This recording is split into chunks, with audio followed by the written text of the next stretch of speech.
আপনি কি জানেন কাঁচা চাল দিয়েও বানানো যায় মালাই মিল্ক সন্দেশ? খেয়ে কেউ বুঝতেই পারবে না কোনো রকম ছানা বা গুঁড়া দুধের ব্যবহার ছাড়াই এই লোভনীয় মিষ্টিগুলো তৈরি করা হয়েছে। এতটাই নরম তুলতুলে ও ক্রিমি মিষ্টি যে মুখে দিতেই একদম মিলিয়ে যাবে। আর স্বাদের কথা কি বলবো, পুরাই ১০০-তে ১০০। আসসালামু আলাইকুম everyone, I am chef Ishika. Welcome back to আইফুড channel. কাঁচা চাল দিয়ে মালাই মিল্ক সন্দেশ বানানোর জন্য আমি ১ কাপ আতপ চাল ১ ঘন্টা আগে ভিজিয়ে রেখেছিলাম। এবার চালের পানি সম্পূর্ণ স্ট্রেইন করে নিব। আচ্ছা, আপনারা ইচ্ছে করলে এখানে আতপ চালের পরিবর্তে চিনি গুঁড়া পোলাও চালও ব্যবহার করতে পারবেন। এবার চালগুলো একটি ব্লেন্ডার জারে দিয়ে দিচ্ছি।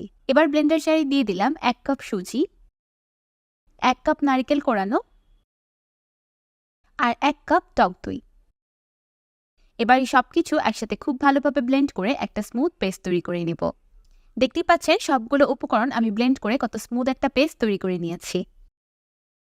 এবার সন্দেশের মিক্সচারটাকে একটি বাটিতে ট্রান্সফার করে দিলাম।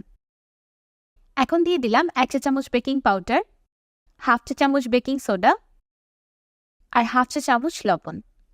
এবার একটি উইক্সের সাহায্যে সবকিছু একসাথে খুব ভালোভাবে মিক্স করে নিব। সন্দেশের টেস্টটাকে আরও বেশি বাড়ানোর জন্য দিয়ে দিলাম ২ টেবিল চামচ পেস্তা বাদাম।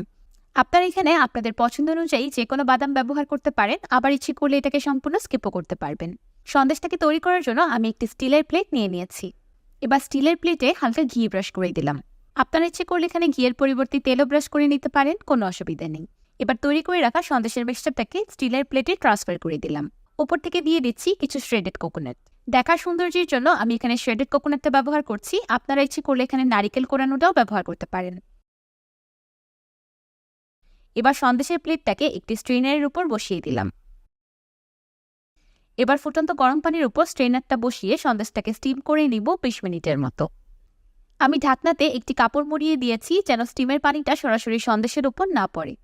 ২০ মিনিট পর কাঁচা চালের সন্দেশটা পারফেক্টলি স্টিমড। আমি একটি ব্যাম্বো স্টিকের সাহায্যে চেক করে নিলাম। স্টিকটা একদমই ক্লিন এসেছে, আর সেই সাথে দেখতেই পাচ্ছেন সন্দেশটা একদমই ভিজা ভিজা নেই, আঙুলের সাথে লেগে যাচ্ছে না। এবার এটাকে চুলা থেকে নামিয়ে সম্পূর্ণ ঠান্ডা করে নিব। এদিকে চুলায় বসিয়ে দিলাম ১ লিটার ফুল ক্রিম লিকুইড দুধ। দুধে দিয়ে দিলাম ১/২ কাপ বা স্বাদ মতো চিনি। এবার চিনি আর দুধ একসাথে খুব ভালোভাবে মিক্স করে দুধটাকে জাল করে ঘন করে নিব। আপনারা ইচ্ছে করলে এখানে চিনির পরিবর্তে কনডেন্স মিল্ক বা গুঁড়ো ব্যবহার করতে পারেন। আমি ১০-১৫ মিনিটের মতো দুধটাকে জাল করে শুকিয়ে ঘন করে নিয়েছি। এইদিকে সন্দেশটাও সম্পূর্ণ ঠান্ডা হয়ে গিয়েছে। এবার একটি ব্যাম্বো স্টিকের সাহায্যে সন্দেশটাকে প্রিক করে নিচ্ছি। এতে করে সন্দেশের ভিতর দুধটা খুব ভালোভাবে অ্যাবসর্ব হবে। আপনাদের হাতের কাছে এমন কোনো ব্যাম্বো স্টিক বা টুথপিক অ্যাভেলেবেল না থাকলে আপনারা এই কাজটা কাঁটা চামচের সাহায্যেও করতে পারেন। এবার ঘন করে রাখা কুসুম গরম দুধ সন্দেশের উপর ঢেলে দিচ্ছি।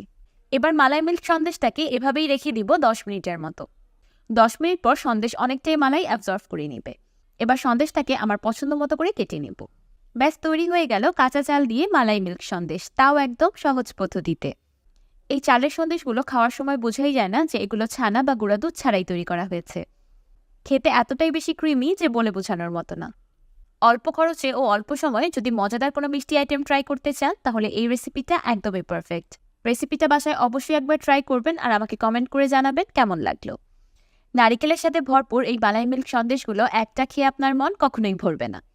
আমি একটি সন্দেশ কেটে দেখাচ্ছি যে কতটা বেশি নরম তুলতুলে হয়েছে। আমার কাটা দেখেই বুঝে গিয়েছেন যে সন্দেশটা কতটা বেশি সফট। আমার আজকের এই মালাই মিল্ক সন্দেশ রেসিপিটা যদি ভালো লেগে থাকে, তাহলে ভিডিওতে অবশ্যই একটি লাইক দিয়ে দিবেন আর আমার চ্যানেল সাবস্ক্রাইব করে আমার চ্যানেলের পাশেই থাকবেন। আল্লাহ হাফেজ।